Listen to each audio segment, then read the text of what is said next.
আসসালামু আলাইকুম সুপ্রিয় দর্শক শ্রোতা, আপনারা দেখতে পাচ্ছেন যে আমি এমন একটা জায়গায় আসছি যে জায়গাটা মনে করেন যে অনেক বছরের পুরনো একটা জায়গা।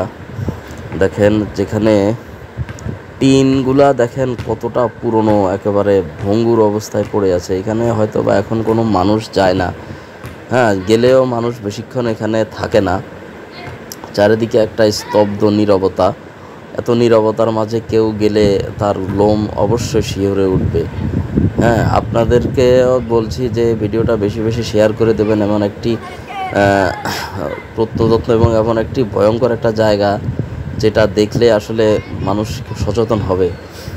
এমন জায়গার কোথায় কোথায় এমন জায়গাগুলো আছে আপনারা একটু কমেন্টস করে জানাবেন, আপনাদের পরিচিত কোথায় এমন জায়গা আছে। দেখেন দর্শক, পুরা এইখানে নাকি আগে ভূত প্রেতনি তো আছেই, এখনও আছে অনেক, মানে পুরনো মন্দির, তারপরে অনেক কিছু আছে। যেখানে যে পুকুরটা, এই পুকুরটা অনেক পুরনো, ঠিক আছে। এত পুরনো যে যে সবাই এলাকার যারা আছে, যারা ছোট বড় এবং মাঝারি বয়স্ক যারা আছে, তারা সব কিছু বলতে পারে না আসলে বিষয়টা নিয়ে। দেখেন দর্শক মণ্ডলী, একটা বিশাল বড় বট গাছ পুকুরের পাড়ে, এবং একটি এটাকে বলা হয় যে এটা নাকি একটা মাদ্রাসা ছিল এক সময়। দেখেন বট গাছটা কত বড়, কত মোটা, এটা দেখলে আপনারা বিশ্বাস করতে পারবেন না, কারণ অনেক বড় এবং বৃদ্ধ হয়ে গেছে বট গাছটা। এই বট গাছে নাকি হাজার হাজার ভূত প্রেত থাকতো, মানে এক সময়, এখনও নাকি আছে। তো সন্ধ্যার পরে এখানে আসলে কেউই যেতে পারে না। হ্যাঁ, মুখে বড় বড়, যত বড় সাহসী ব্যক্তি হোক না কেন, এইখানে তারা যেতে পারে না। আমরা এলাকাবাসীর সাথে কথা বলেছি এবং তারা বলেছে যে এই জায়গাটা রাত্রেবেলা ঘনায় আসলে এখানে একটা অন্যরকম একটা অবস্থা তৈরি হয়। হ্যাঁ, যেখানে সাধারণ মানুষ, কোনো মানুষ এখানে আসতে পারে না। হ্যাঁ, তাদের ভিতর থেকে জানি কেমন একটা শুরু হয়ে যায় এখানে আসলে। দর্শক মণ্ডলী, এই পুকুরটাও খুব অনেক পুরনো একটা পুকুর। এই পুকুরের পানি কখনো শুকায় না দর্শক মণ্ডলী, পুকুরের পানি কেন শুকাবে না, কিন্তু এই পুকুরের পানি শুকায় না। এই যে বড় বড় এই বটগাছের যে ডালগুলা, এগুলা মনে করেন যে শুকায় গেছে, কিন্তু এটা ভেঙে পড়ে না কখনো। দেখেন কোনো পাতা নাই, কোনো কিছু নাই, কিন্তু কেউ এটাকে কাটেও না, এটা কাটা নিষেধ। দর্শক শ্রোতা, খুবই একটা অন্যরকম একটা জায়গায় আপনাদেরকে নিয়ে আসছি। ভিডিওটা বেশি বেশি শেয়ার করে দিবেন, দেখার জন্য অন্য যেন দেখতে পারে এমন একটি জায়গা, এমন একটা পরিবেশ। তো এই পরিবেশটা খুবই ভয়ঙ্কর। আমি যে আসছি, আমারও গায়ের লোম দর্শক মণ্ডলী খাড়া হয়ে যাচ্ছে। একেবারে নিরিবিলি, নিস্তব্ধ, একেবারে একটা তপ্ত দুপুরবেলা। তো এখানে কিছু বাচ্চা ছেলে এখানে খেলাধুলা করতেছিল, তাদের সাথে আমি কিছু কথাবার্তা বলবো। হ্যাঁ, দেখলাম যে ওরা খেলাধুলা করতেছে, তো না জানি কি, দেখি ওদের সাথে কথা বলে দেখি যে এমন একটা পুরনো জায়গায় ওরা এখন খেলতেছে। এটা আসলে খুবই ভয়ঙ্কর একটা বিষয়। তো ওদের কাছ থেকে শুনি এখানকার পরিস্থিতি। আসুন। এই স্কুল, তোমাদের স্কুল এটা? আগে ছিল। এটার কত বছর বয়স এটার? কমপক্ষে তো 50 বছর। 50 বছর? না, আমি শুনছি যে এটা কয়েকশো বছর আগের পুরনো স্কুল। না, তোমরা তো জানো না। তোমরা যেহেতু 50 বছর শুনছো, তার মানে এটা কয়েকশো বছর হবে। তো এখানে কি এখন কি অবস্থা কি? এখানে ভূত প্রেত নিয়ে আসে সন্ধ্যার পরে। আমরাও চলে যাবো সন্ধ্যার পরে এখানে। সন্ধ্যার পরে ভূত পেতনি আসে? দেখছো তোমরা ভূত পেতনি? কিরকম? ভয়ানক। ভয়ানক? দর্শক, আসলে খুবই ভয়ঙ্কর একটা পরিবেশ। দেখেন দর্শক, বাপ রে বাপ, দেখতেই তো মানে ভয় লাগে। হ্যাঁ, পুরো অন্ধকার অন্ধকার ভিতরে কেমন। ভাই রে ভাই,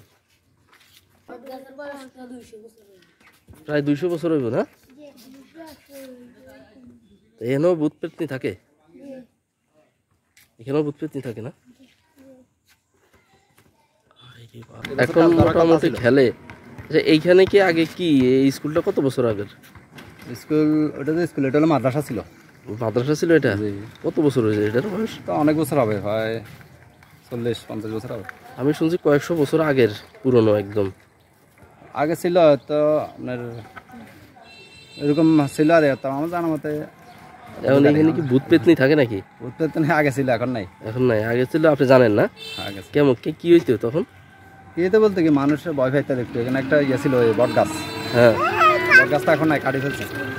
ও আচ্ছা আচ্ছা, এখন কাটে বেশি ইয়ে ছিল আর কি। ওটার মধ্যে ছিল। ও আচ্ছা যাক। আর এখানে একটা মন্দির আছিল তো। ও একটা মন্দির ছিল, মন্দিরটা কোথায় এখন? একটু এই সাইডে আছে? হ্যাঁ। হ্যাঁ এখানে একটা মন্দির ছিল না? হ্যাঁ, ওরে সর্বনাশ, এই মন্দির যাওয়া যাবে এর ভিতরে? দর্শক আমি একটু ঢুকতেছি, যাওয়া যাবে না। তারপরেও দেখেন এই যে একটা পুরনো মন্দির। হাইরে বাইরে ভাই, এর মধ্যে কিছু আছে এখন? কি আছে? ভূত আছে? তুমি জানো? দর্শক মন্ডলী, কি একটা পুরনো মন্দির দর্শক দেখতে পাচ্ছেন যে বাইরে ভাই, লাইট নিয়ে ঢুকতে হইব, সাপ কোপও থাকতে পারে। বাইরে ভাই কিচ্ছু দেখা যাচ্ছে না দর্শক, ভয় লাগতেছে। আরে বাপ রে বাপ, ভয়ঙ্কর একটা মন্দির।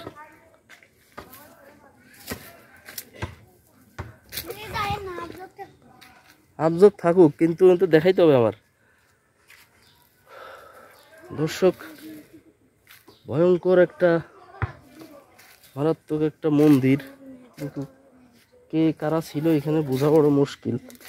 দেখতে পাচ্ছেন যে এই যে মন্দিরের পিছন সাইড গাছপালা,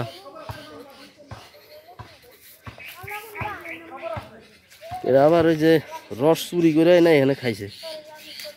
আরে বাইরে ভাই দেখেন দর্শক মন্ডলী, সারা মন্দিরের এই যে এইটা ছিল জানালা, ঠিক আছে, মন্দিরের এটা ছিল জানালা। কেবা কারা কিসের মন্দির, ওখানে একটা গর্ত আছে, সুড়ঙ্গ গর্ত।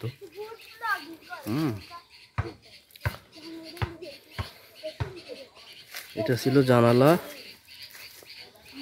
তারপরে দেখতে পাচ্ছেন যে এখানে গাছের অবস্থা দেখেন, কিভাবে গাছগুলো উঠে গেছে মন্দিরের গাছে। এই যে এখান থেকে আবার আরেকটু ইয়ে ছিল।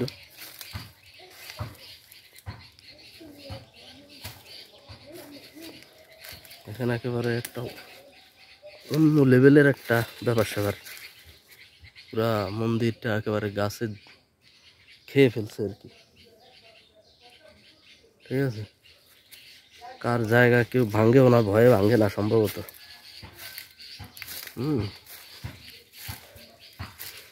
এখানে একটা সুড়ঙ্গ পথ আছে, এটা আসলে একটা রহস্যজনক একটা সুড়ঙ্গ।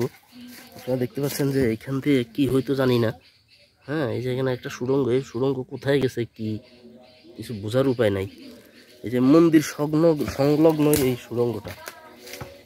তো এই আর কি আজকে দেখলাম প্রত্নতত্ত্ববিদের একটা নিদর্শন, ঝোপঝাড়ে ভরা, ঠিক আছে, মারাত্মক জঙ্গলের ভিতরে এই যে মন্দির।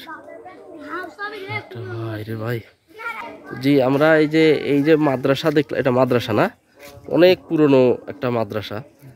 এটা কত বছর পুরনো? এটা 40 বছরের কম হইব না। 40 বছর? আচ্ছা, আমি জানতে পারছি যে কয়েকশো বছর। যাই হোক, এইটা হিন্দুদের টাইমের, হিন্দু জমিদারদের টাইম, জমিদার টাইমদের। এইটা মুসলমানরা করছে। এটা মুসলমানরা করছে। আর ওই পিছনে একটা দেখলাম যে ওই যে ওইখানে পিছনে দেখলাম একটা মন্দির আছে, অনেক পুরনো মন্দির। মন্দিরের বয়সটা কত? আগের, এগুলা হিন্দুদের। হিন্দুদের? হিন্দু কোন সম্প্রদায় ছিল এবং কোন জমিদার আমলের? আমি কিছু বলতে পারি না। ঠাকুর জমিদার আছে। ঠাকুর জমিদার। আচ্ছা, এই আনুমানিক কত বছর হবে হইতে পারে মন্দিরের বয়স? এইটা হইল ধরেন 1947 যুদ্ধের পরে। 1947 মানে 1947, মানে ভাষা আন্দোলনের আগে নাকি? আগে, ভাষা আন্দোলনের আগে এরকম ইয়া হয় আর কি। যাই হোক, ঠিক আছে, ধন্যবাদ আপনাকে। আসসালামু আলাইকুম।